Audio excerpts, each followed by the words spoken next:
0, its velocity is given by t, natural log of t minus t. At time t equals 1, the position of the particle is x of 1 equals 6. So for A, we're supposed to just write an expression for the acceleration of the particle. This is just the derivative of velocity. So for A, you must say b prime of t equals, and then if you want, you can call it a of t. If you're going to refer to it later as a of t, I would do that. But you must have the v prime of t, showing you're taking the derivative of v. Don't just call it a. And so, right here, you must use a product rule. Okay? So you have to do t times the derivative of natural log of t, which is 1 over t, plus natural log of t times the derivative of t, which is just 1. So that's just the derivative of this part right here. You must also take the derivative of that minus t, which is just going to be minus 1. Now, technically, you can stop at this point. You may need this later, so I would probably go ahead and simplify this. What is t times 1 over t? It's 1. Because that t is in the numerator, so the t and the t here cancel.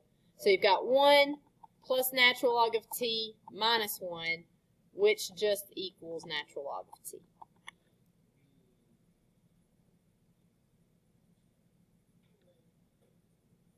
Like I said, simplifying is not necessary to get the answer point here, but in case since it's not a super difficult one to simplify and you may need it later, I would probably simplify. So that's part A. For part B, we want to know for what values of t is the particle moving to the right. So we got to ask ourselves what piece of information is going to tell us whether or not the particle is moving right or left. Velocity, positive, is going to be moving to the right. So for our velocity, we're already given that equation, t natural log of t minus t. We want to take that velocity and set it equal to 0 so we can find the critical points, the points where it's going to change from positive to negative. So you don't want to add t. Well, you might can get away with it because it just says t is greater than 0 here, so the 0 that you lose ends up being 0, so you might could get away with it. But so you're going to factor out a t.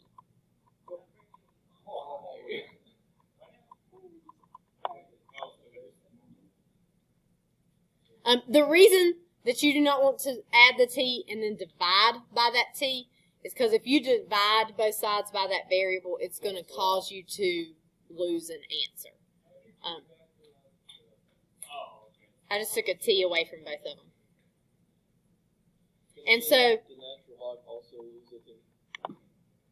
no.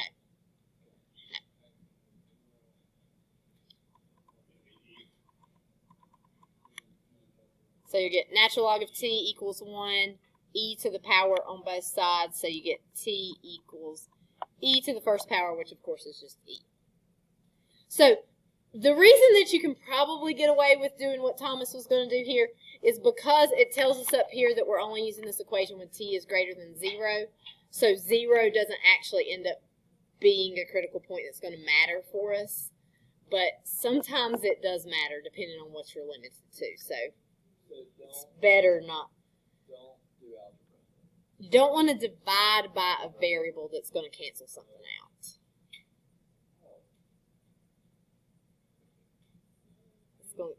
If you did this, you'd still get e as your answer, but you would not get that 0 right there. Like I said, on this problem, you could probably get away with it because it's already t greater than 0. But on some problems, it might make a difference. All right, so we've got 0 and e, and we want to know about the velocity. Okay. So between 0 and e, what's a number that I could plug in? 1. If I do natural 1 times natural log of 1 minus 1. What is natural log of 1? It is 0. So you're going to get negative 1, so you'll get a negative in that interval. What about a number bigger than e? 3 is correct, but here's the problem with 3. Natural log of 3, let's see, we get 3 natural log of 3 minus 3. Do you guys know the natural log of 3? Okay, so since you don't know that, a good idea to use would be something like e to the second or e to the third or e to the fourth, because that would certainly be bigger than e. And if you do that, it'd be e squared times natural log of e squared minus e squared. So the e and natural log would cancel here, and you would get 2e squared minus e squared, which would just give you 1e squared, which is positive. Also, if you have no clue what to do with the 3's and natural logs and don't know to plug in the e squared, it doesn't always, but it usually switches. So if you can figure out that the first section is negative, I would guess that the second part is negative, positive. That doesn't always happen, but it's more likely that'll happen.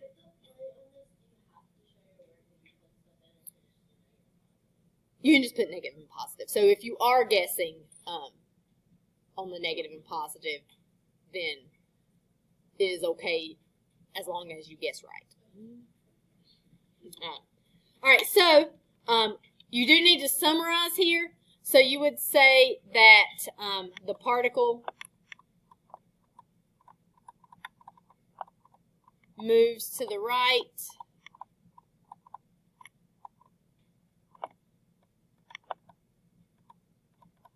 for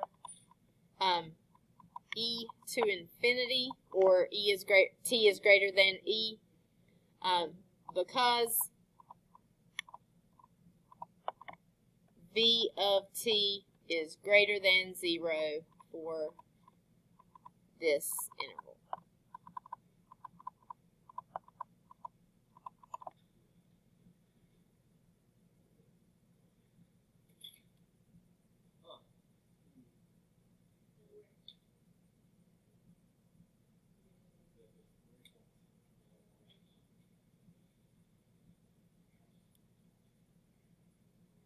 It is probably 3 points so far, yes.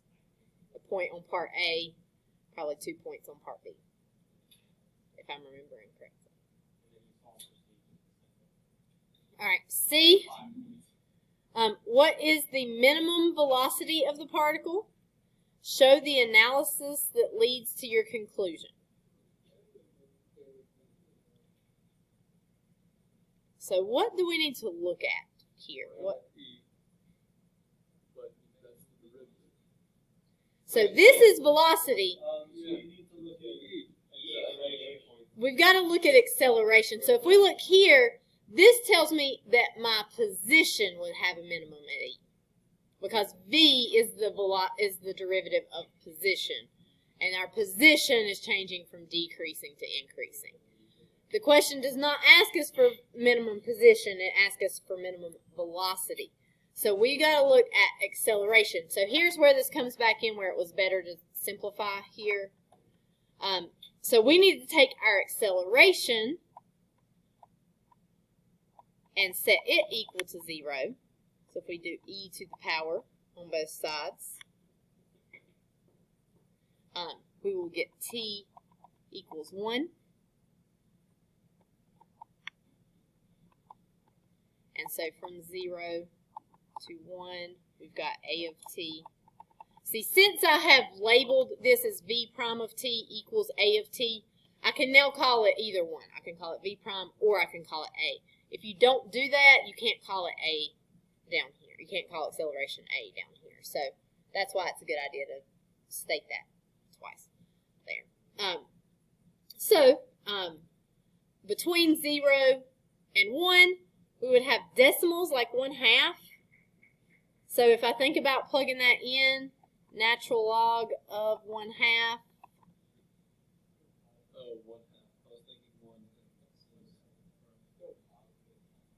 No, it's not positive. So, so what for natural log? We've got some properties of logs that we can use here. We could break this into two separate logs, and whenever it's division, what do we use in between them? Subtraction. So natural log of 1, which we know is 0, minus natural log of 2, that would give me a negative value right here. If you're taking a log or natural log of a decimal, something between 0 and 1, you're going to get a negative value there. Another way to think about this, natural log, you could also think about it like this. Natural log of 1/2 equals question mark here. So if I do e to the power on both sides, I've got 1/2 equals e to what? E's like 2 point something.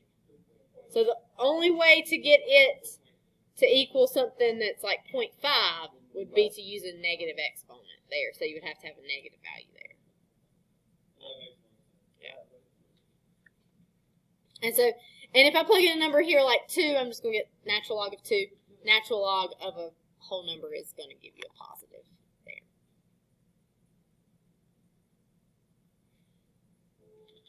Okay. Also, think about the question. It asks you for minimum velocity. We know at a minimum point, you have to switch from negative to positive, right? So if you've only got 1 point here, even if you don't know what natural log of 1/2 is, we know to have a minimum, we go from negative to positive. And this one doesn't even word it like, is there a minimum velocity of the particle? It asks what it is, so we know there has to be a minimum. Now, it could, I guess, occur at 0 if it's an absolute minimum, so it's not foolproof. But if you're just guessing, we're talking, you're desperate and know nothing else to do, I would guess negative, positive, just based on that. Right, I'm saying that if you didn't know what to do here, like if you couldn't figure out if those were positive or negatives because you didn't know about natural log, I would make the guess that we go from negative to positive here. It's possible that it's positive than negative. That can happen, and then the minimum would be at 0, but it's not at this point. Now, this asks for minimum velocity. Does it say relative minimum? Does it say local minimum? No. So there is no difference between relative and local. They are the same. So relative and local, those are just two different words that they may use for the same thing. And I've seen them use both on the exam. So if they just call for minimum, you need to default assume that they mean absolute minimum. So you got a couple ways that you can do this. Absolute maximum minimums only occur at critical points or endpoints. We don't really have an endpoint here because this goes on forever. So you can find the velocity of 0. Oh, you can't do 0. No. Okay, you've only got one option. Never mind. If you could plug in 0, then you could plug in 0 and plug in 1. The problem is when you plug in 0, you have to do the natural log of 0. And the natural log of 0 does not exist. It's undefined. So better thing to do here. We know here that if A of t is negative, what do we know about B of t? Decreasing. And then if A of t is positive, velocity would be increasing. So we will say since A of t is less than 0 for 0 to 1, V of t decreases on this interval or for these points, however you want to write that. We would also say since A of t is greater than 0 for 1 to infinity. V of t increases on this interval.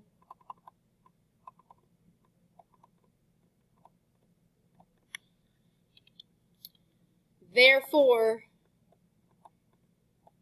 the absolute minimum value of, or I guess I should say absolute minimum velocity. That would be a better way to say that.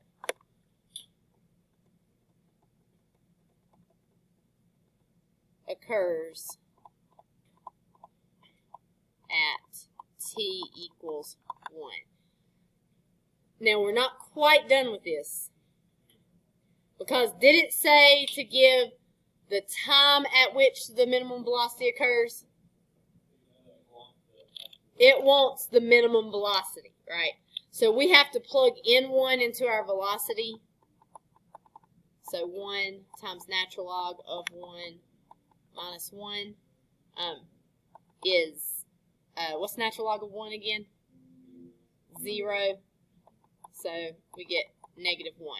And so we would say that minimum velocity is negative 1.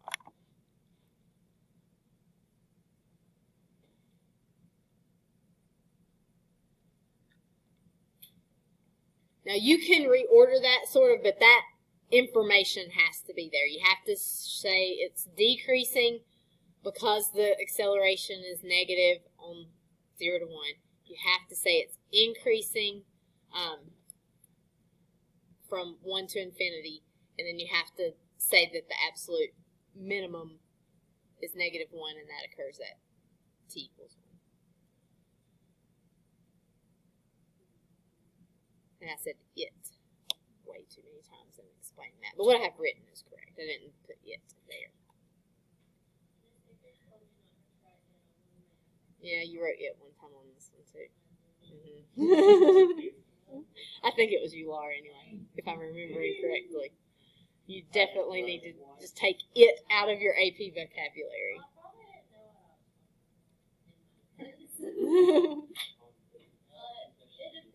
Yeah, you'll have to see where it was. If it was something you just didn't know what you're talking about, or if you just...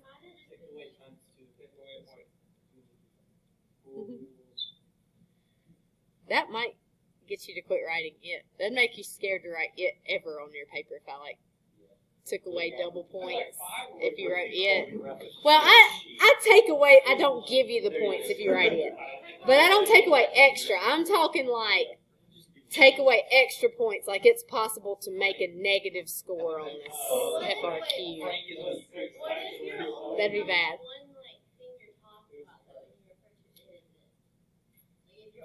What do I put on the side? It equals V.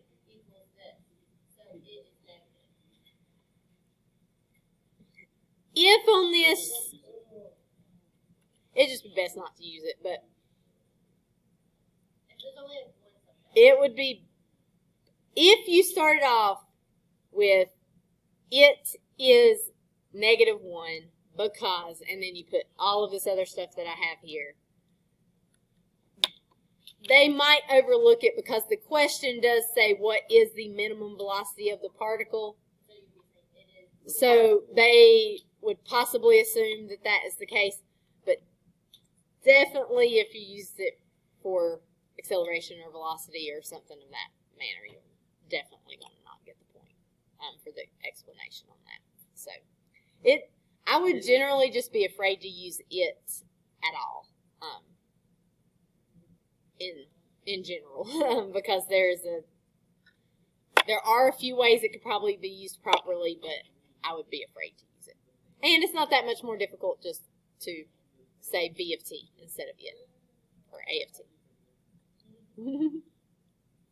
All right. Questions?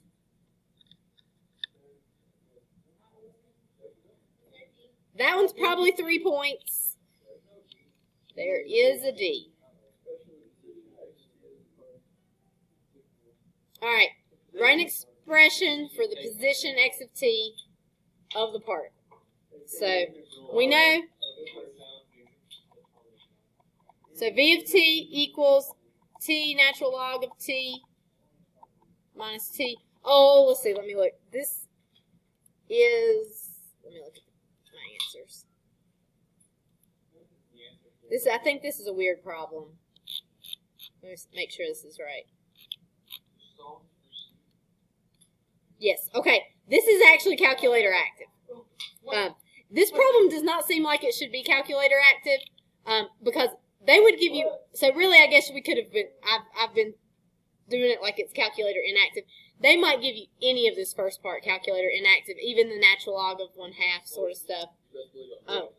So they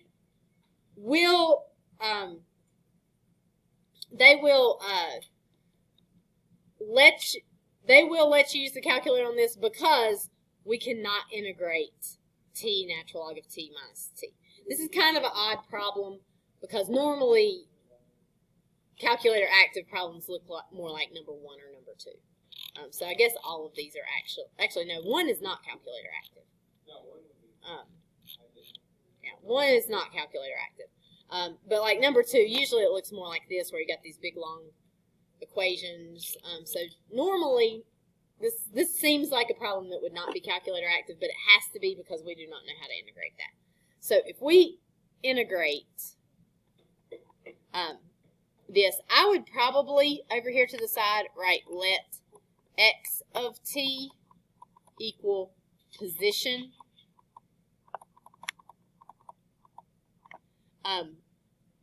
or you could use a different letter if you want, s of t, p of t, whatever you want to use. But whenever I integrate velocity, I'm going to call it x of t, which is my position. So by writing this over here, it lets the grader know that you understand that that is position, and you can refer to it later as x of t without having to call it the position if you need to. I don't know that that would be required, but it would probably be a good idea. Actually, no. Hold on. It is not. Never mind. That's not required because it tells you the position x of t. So you need to use x of t. Don't use another variable. So if it said find the equation for the position and did not say x of t next to it, then you would need to let them know that this is what you were going to call x of t. But since it says x of t, we actually don't have to write that there. If you won't, it doesn't hurt anything. All right, now we're going to have to use the calculator to integrate this because you do not have to write x of t as position. You do need to write the other stuff that I had up there.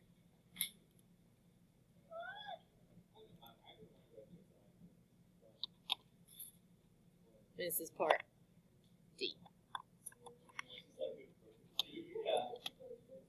Okay.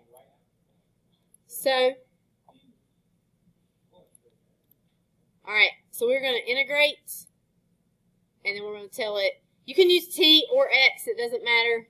If you use t, or t or x, I'm pretty sure this is one where you got to do t times the natural log of t minus t. And because I used a t here, I got to put comma t.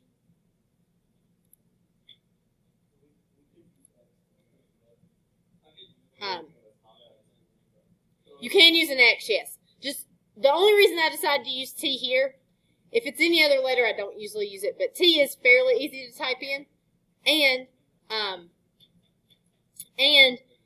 if you don't use the t, you might copy it down as an x, which there is an x of t here, which could possibly cause you to lose points. So yeah, so let's see, what does it look like with the green button? Now, one thing you have to be cautioned about with the calculator, you can use it with or without. I mean, neither. I think I'm going to go with the fractions. but it's up to you on which you prefer there. So you got t squared, natural log of t over 2 minus 3t squared over 4. The calculator does not put the plus c on anything when it integrates it. So you have to know to put the plus c. If you do not put the plus c, you won't be able to get full credit for this problem, because we know the initial position is at x of 1 equals 6. So we need to plug in the 0.16 and find that c. So we'd have 6 equals 1 squared natural log of 1 over 2 minus 3 times 1 squared over 4 plus c. What's the natural log of 1 again? 0. So this whole thing right here is going to go away. We're just going to have 6 equals 3/4 plus c. We can subtract our 3/4. I'd probably switch to decimals here, but you can do fractions if you want. It says it in the beginning of the problem.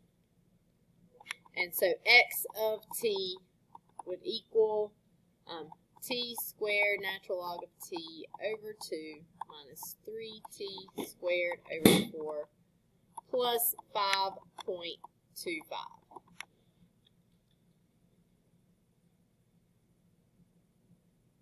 And it's just wanting this expression, so this is your answer for part A.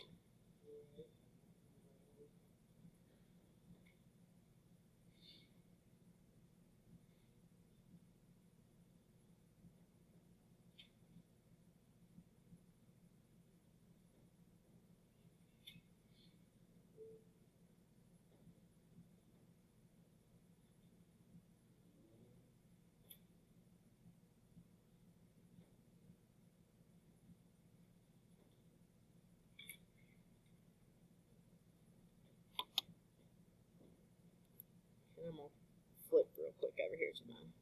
Oh, wait, I got 6.75 the last time. What have I done wrong? Hold on. Oh, I once again neglected this negative right here. I think I did this wrong whenever I did this problem for the key. That should be a negative 3/4, which means we're adding 3/4. Sorry about that, guys. So 6.75. There we go. That's better. Sorry about that.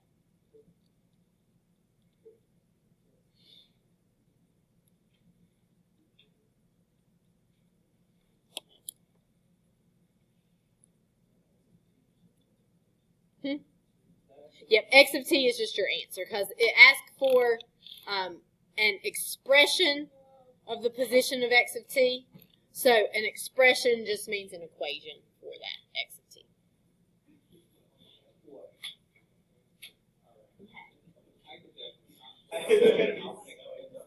So I'm not going to be able to take you to Carowinds. If you want to plan your own trip with your friends, just do not do it. Please don't do skip days before the AP exam.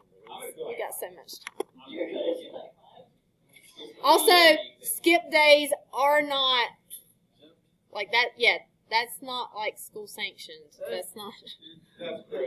All right, we got to get to this. Okay. All right. Okay, I'm going to have to go and edit this video because I've been videoing this whole time. Okay. All right. We got to get to work. All right, average value of a function on an interval. So I want you guys to think about this so that you understand why the concept works the way that it does. So the first couple we're going to kind of work through logically, and then I'm going to give you the formula, and we're going to look at a few more together. But I want you to kind of understand where that formula comes from so it makes sense to you. So I tried to start with a very simple situation here. The graph above shows v of t, and v of t is the velocity of a car as it travels down a track where v of t is measured in feet and t is measured in seconds. So that tells me this is my t, this is my v of t, this is measured in seconds. Oh, that's wrong. Velocity is not going to be measured in feet, is it? Velocity can't be measured in feet. What should it be? Feet per second. So squeeze that in there. It should say feet per second, not feet. So v of t over here is feet per second. So we are trying to find the average velocity of the car from 0 to 60 seconds. Okay? So average velocity. Now, you guys know how to calculate average velocity in a very simple situation. For example, if I'm going to drive from here to Winston, and it is 50 miles, and it takes me 1 hour, what is my average velocity? It'd be 50 miles per hour, right? So it is the distance that I traveled divided by the time that it took me to travel, right? So distance over time is going to give me that average velocity. In fact, we could call it the change in distance, or change in position, I guess, over change in time. So I can tell pretty clearly that my time is 60 seconds here, right? I'm going to have 60 on the bottom. How do I find how far I've traveled? Okay, I'm going to integrate, because if I integrate velocity, it gives me position. And if I integrate from 0 to 60, it's going to tell me how far I went just from 0 to 60. All right, so integral of v of t dt from 0 to 60, which, because we have a nice straight line here, we can just use an area formula, right? So we got a trapezoid there. It's going to be 1/2 times the height. The height is actually like your width right here. That's your height. So it's 60 times base 1, which would be 70. Oops, not a comma. And then 130, I think. They're labeled there. It's 130. So that's all over 60. So here, you actually could just cancel these 60s right there if you want. And then you get half of 200, which is 100 feet per second. Okay, so the idea here that we're thinking about for this is we looked at the area under the curve to find that distance, and then we divided it by the time.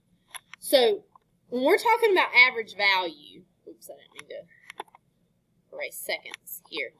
When we're talking about, it's not that fast. It's not that fast. It's feet per second, so it's not miles per hour. I mean, it's like 70 or 80, I think. 75. I think it's 75. See if I'm right. All right, so if I took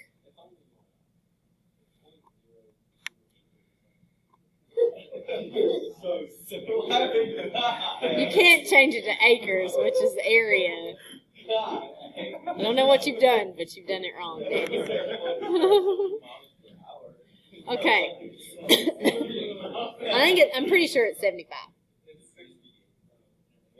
I could be wrong. All right, so if I think about this, all right, listen to me. All right, so if I take what I found as my average value, that 100 right here, feet per second, and I multiply it by the 60, that would give me the distance that I traveled. So that would give me 6,000 there. So that area under the curve, if you think about what I have highlighted here, the average value is the height of a rectangle that would have that same width, that would give you the same as the area under the curve. So if you think about taking this little piece right here and flipping it around, you could put it right here. Well, it's supposed to be an arrow there. And so the area under the curve could be changed into a rectangle. And whatever that height of the rectangle is, which would have to be 100 in this particular case, that is the average value of the function that you're looking at there. So that's the average value. Okay, so this one, if we had thought about it that way, we could have done this one just by looking at that graph and kind of figuring out where that rectangle would be, right? Because we could have made that rectangle and then just thought of taking this little triangle and moving it over here. So now that's not as easy whenever we have a graph that looks like this. So if you think about what we're doing here, we want this area under the curve right here. Uh-oh.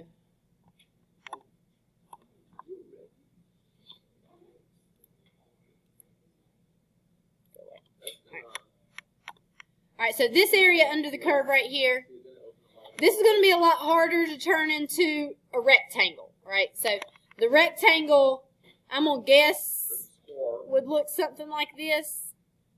I'm thinking that red rectangle probably has about the same area. No. Let's go up higher.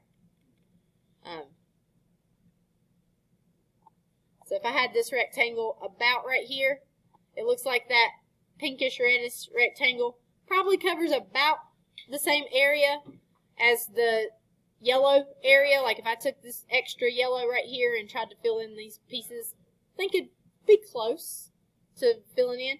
So I could estimate that my average value for this would be somewhere here a little more than 2, maybe. So a little more than 2. The Y value. You're going to look at the Y value. So it's the height of that rectangle, so maybe 2.1. That would be my estimate just looking at this.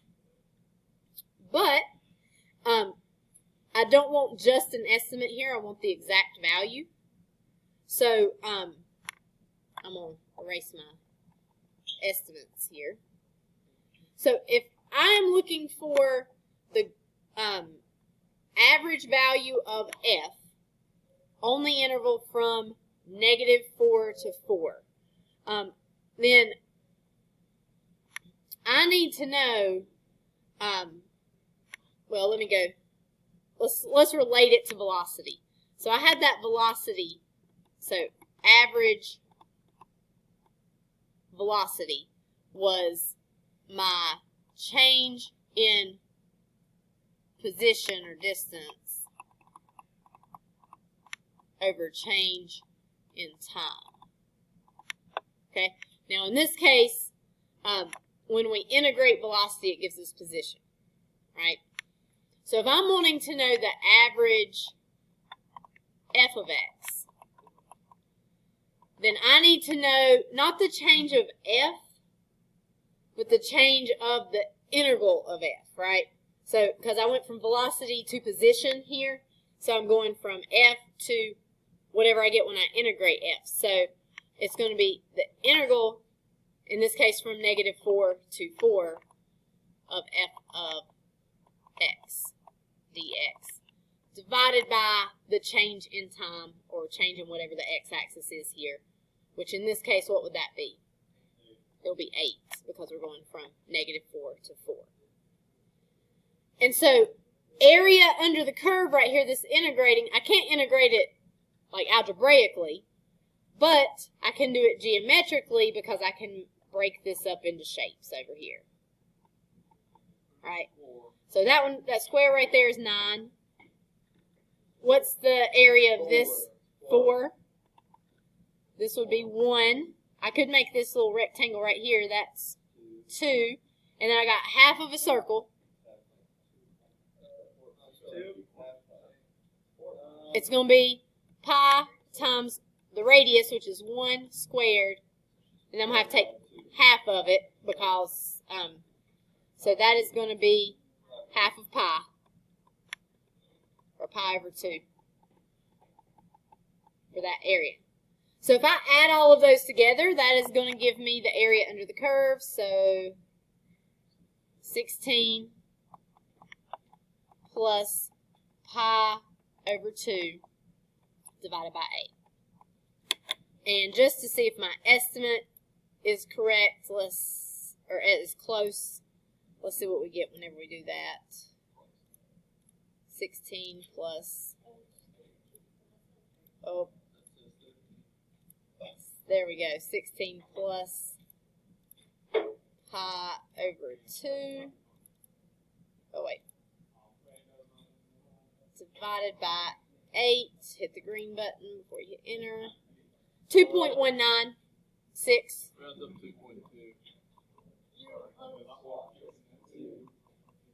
So my 2.1 estimate was close.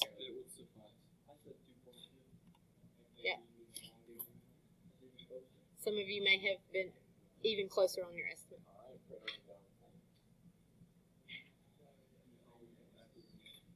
All right.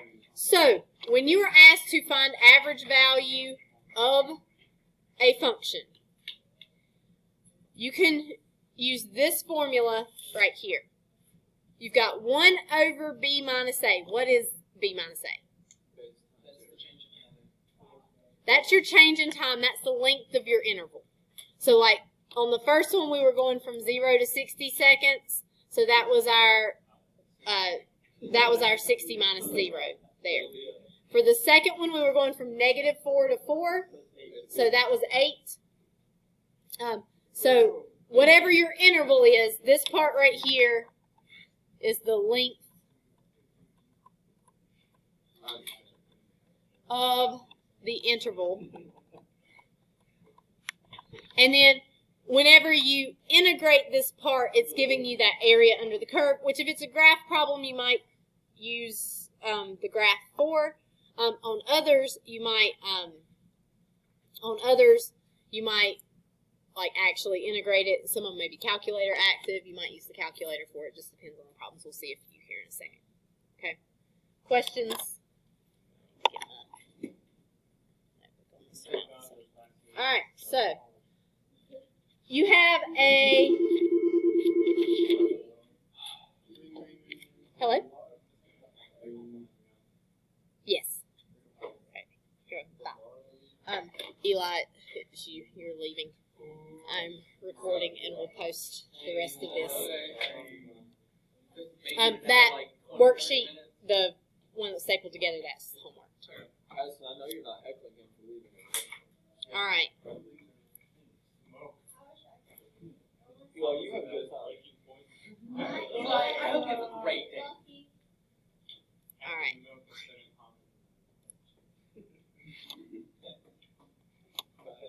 Okay, let's do a few of these problems. Okay, so we're going to do the first one. All right, and if these are calculator active, they have a calculator next to them. So, did you lose your calculator? Okay. They cost $150. Don't lose them, please. Okay. So for the equation, I can tell you that it's going to be a positive interval on the x-axis.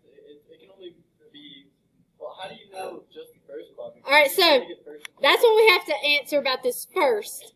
So I want the average value of y, which means I need to do 1 over b minus a. And I'm going to integrate from a to b of whatever this equation is, which in this case is 3x minus x squared dx. That's what I need to do. But I don't know what a and b are, because I need to know what part of this graph shows up in the first quadrant. So let's think about what that graph looks like. So one thing we need to know about is how to picture things. You guys do not know what e to the x looks like, or natural log. I messed that first question up bad. Isn't it just like the e to the x looks like this. And natural log looks like this. And lots of you chose e to the x for that first slope field. Emerson has not taken it. I will say no more. Alright, so, but we know this is a quadratic, it's upside down, right?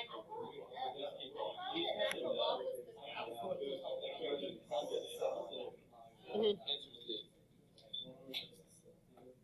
No. Alright, so, y'all need to look at his tests, his guessing strategies. He's writing them down. I was writing down too whenever I go into like the test corrections. It's not as bad. Yeah. Yeah. He'll write these two are close. This one's too far away, not like the others, something like that. He writes them down. Did they like go? Did I only get those right now? I can't remember, but there's some of them that worked out for you. Awesome. Not all of them. No, I was like, All right. I was hoping for 25 right. Yeah. Like, All right. Okay, so 3x minus x squared. That's a parabola. It's upside down. If I know what the x-intercepts are, I can tell what this is.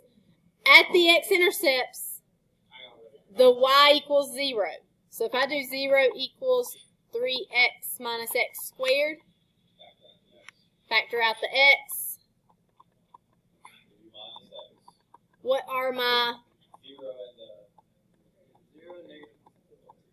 positive 3 because you got that negative 3. Alright, so what that means is that you've got an x-intercept here, you got another one over here at 3, and we know this is upside down parabola.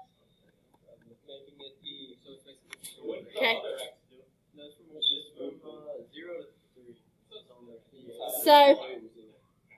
So 0 and 3 are our intervals. So we're going to have 1 over 3 minus 0, integrating from 0 to 3, 3x minus x squared dx.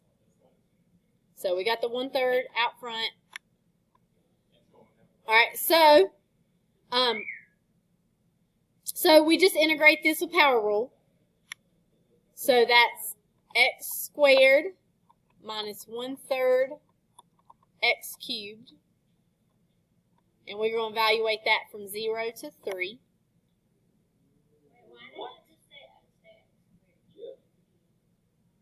It did not. I was integrating this 3x right here. It increases the exponent by 1. Oh, I'm sorry. It should be 3 halves. Should be 3 halves. Sorry about that. Increase this by 1, divide by 2. Increase this one by 1, divide by 3. Okay? So, you are going to keep that 1/3 out front. You've got 3 halves times 3 squared minus 1/3 times 3 cubed minus, what are you going to get when you plug in 0 here? 0. So I'm just going to put a 0 right here to remind me. You could write the whole thing out. So now you just have to simplify, and you do have to simplify because it's a multiple choice and you don't know which one it is if you don't. So this is going to give you 27 over 2 minus, here you're going to have 27 divided by 3, which is 9. And 27 over 2 minus 18 over 2, get those common denominators. That is going to give you 9 over 2. And the 9 and the 3 can reduce here, so you will get 3 halves. So that would be C.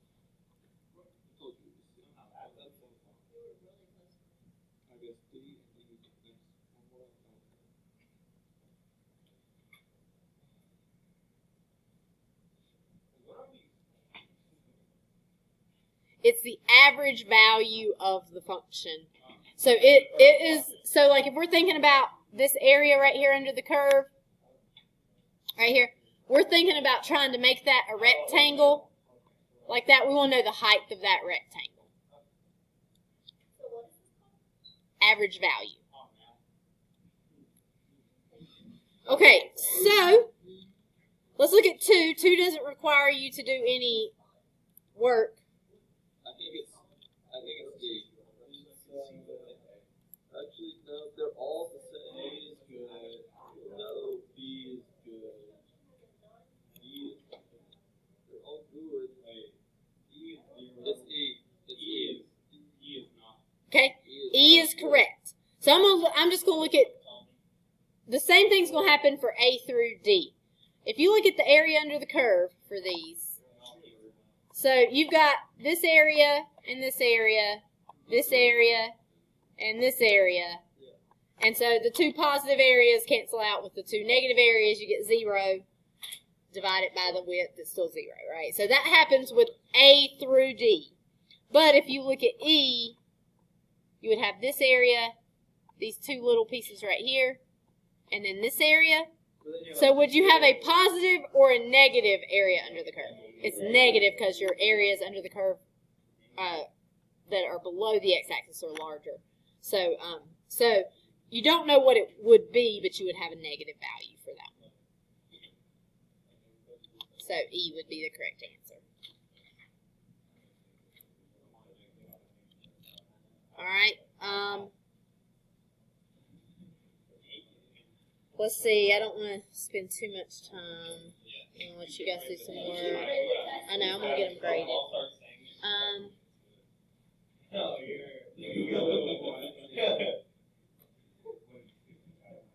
Let's do one with a calculator. Let's do number 5.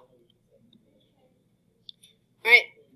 So the temperature F in degrees Fahrenheit, quiet, of a cup of coffee 10 minutes after it is poured is given by this equation. To the nearest degree, what is the average temperature of the coffee between 0 and 10?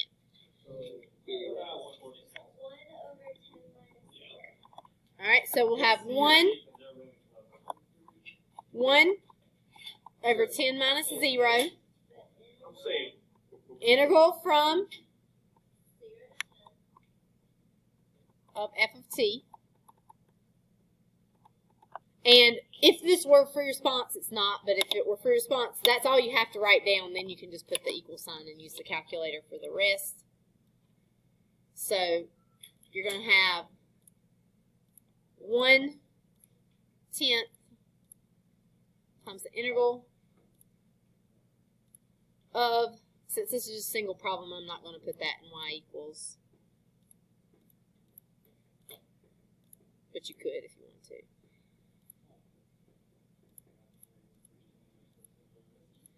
Use the t or the t or the x, it doesn't matter, but since I have used t, I need to put comma t, comma 0, comma 10, and let's see what we get here. 148.82.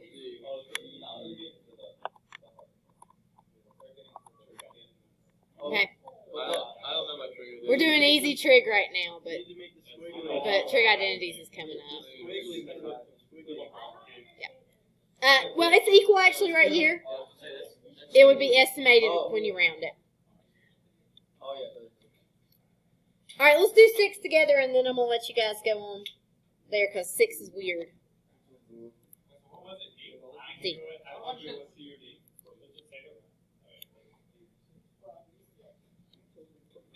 I don't like it whenever they tell you to round on that. It makes me feel like when you get the exact decimal, you feel good about having the right answer. But whenever you have to round to the nearest number, it makes me worried.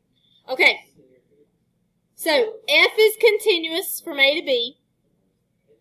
Then there exists a C such that C is some value in between A and B. And the integral of f of x equals this. Okay, so this is a very theoretical problem. So average value exists for any continuous function. So average value exists for any continuous function. So if we have a continuous function from A to B, then what it tells us basically is that this area under the curve, right here, sorry that doesn't show up very well. This area under the curve, we could make it into an average value where we just make it a rectangle. And so it would be this whatever y value we have here. I'm going to call this point right here my C. So the area of that rectangle would be equal to the area under the curve, which this is the area under the curve, right? I have made up that C is the average. It doesn't tell you that, but there has to be a number there that is the average. And since the average value is like the only value we really know anything about here, we're going to assume the C right here needs to be the average value, or otherwise we cannot. It's not saying it's not saying C is the average value, but it could be the average value. So I'm going to make it the average value.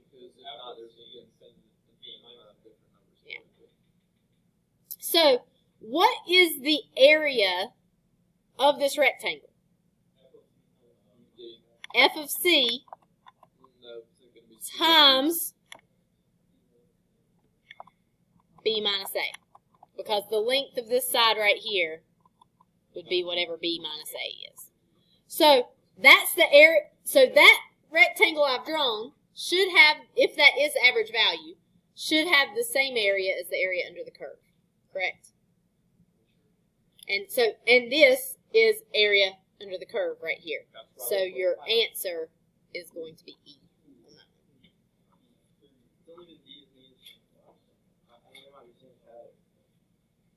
Okay. There's no pattern. Don't read it. Don't read into that. I will find the pattern. Okay. So I want you to finish this for homework. Number 3 and number 10 are the same problem. Good. Except for the answer choices look different, but they're the same problem. So number 10 and 3 you don't have to do twice. So I'm going to warn you with that. It doesn't matter to me. Circle them both.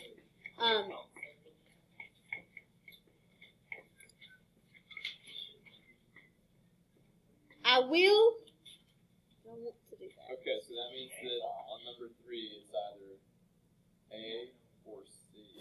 On the last 3, it does not tell you. How about, just to save some time, I'm going to let you use the calculator on on 13, 14, and 15.